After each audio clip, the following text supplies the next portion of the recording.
Hello and welcome to this tutorial on managing your staff accounts.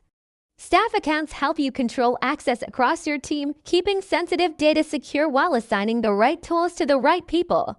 Let's take a look at how to create and configure a staff account. Start by logging into your admin account.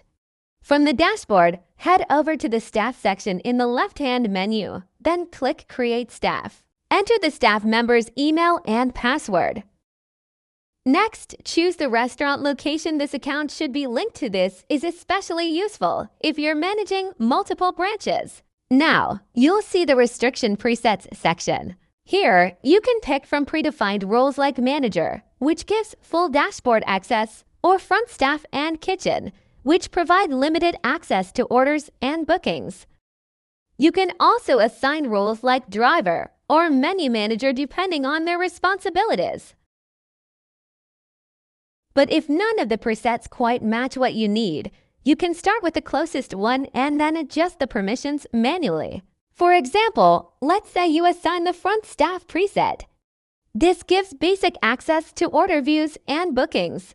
Now, if you also want this person to help manage menus or view daily sales reports, you can simply toggle on those extra permissions like access to the menu editor and dashboard reports.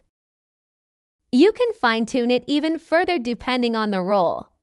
Maybe you want to give them access to view customer information without allowing edits or deletions, or allow them to help update the online store's online page but not delete anything that's possible to.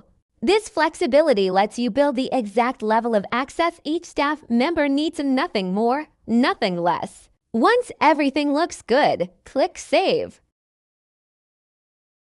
The staff member can now log in using the credentials you provided, and their access will be limited to exactly what you configured.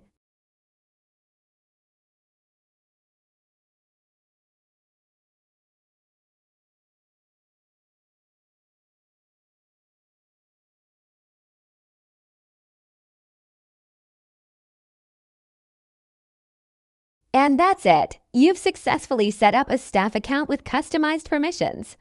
For more tips on managing your system, be sure to check out our other tutorials.